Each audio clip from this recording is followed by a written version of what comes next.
Hey, what's going on everyone? Welcome back to the channel and welcome back to another video. So for the next few videos, I'm not sure how many yet, I want to do things a little bit different. I actually want to go a little bit deeper and add more context in a conversational style of doing things. Over the years, I've been asked many different questions, and these are what really is going to be the main focus in some of these topics. And so my hopes through these next conversations is that you'll join me in. Let me know some of your opinions on some of the discussions that we are going to have over the period of time. Again, I'm not sure how long we're going to be doing it, but I really believe that in watching this, then you will definitely get something from it, or you will understand a perspective maybe you haven't seen before. Okay, now that we've gotten the pleasantries out the way, let's get into the main core of the video. This week, we're going to be talking about greatness and the pursuit of greatness. But I'm not talking about just the word. I'm talking about what it looks like, what it feels like. You see, when I mention greatness, there's probably a few names that you can think of that come to mind. In any type of profession, we all have a version of what greatness may look like, right? There's the top of the mountain, and there are people there who are at the top of that mountain. They are considered great. Okay, let's break this down a little bit, right? If you've been following my journey so far to date, then you know that I have a sporting background, specifically in track and field. Let's get one thing straight, right? Track and field is one of the hardest sports out there. It's one of the most challenging sports and taxing sports out there, and I stand firm on that. That's why when I was running as a former sprinter, I would always find it interesting when people would say, oh, it's so easy to run in a straight line. But that's far from the case, but that's a different story. Here's my point to why I even shared that. I've been around some of the top athletes in the world. I've been around some of the top coaches in track and field, in football, and soccer, and rugby. I've been around some of the top strength and conditioning coaches. I've been around some of the top physiotherapists.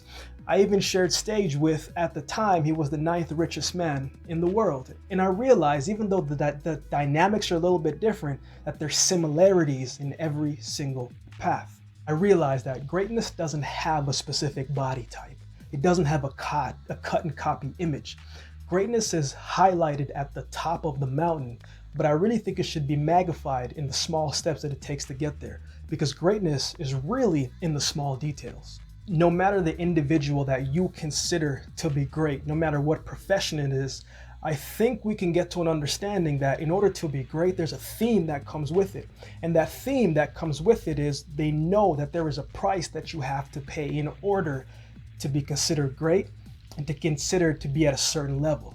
So there is a price that we have to pay. Okay, what does greatness look like from a practical standpoint with everything that you're saying? Well, greatness is waking up every single day and working on your craft with enthusiasm. Greatness is making sacrifices for a greater purpose, but understanding that it comes with a cost. Greatness is understanding that you do not know everything, will not know everything, but you will relentlessly put in the work to figure out what you don't know, and you will seek to find what you don't know from others. Greatness is accepting where you are right now, but never settling to stay where you are. Greatness is picking yourself up when you fall, dusting yourself off and staying the course anyway. Greatness is being patient enough to finish what you started, despite the setbacks, despite the delays. Being great starts with a commitment to yourself, to be the best that you can be. And so the one thing that I always tell people whenever they ask or whenever they seek advice, I always tell them, look, whatever it is that you're trying to do, trying to accomplish, especially in sport, understand that it comes with a cost. Like there's a price that you have to pay.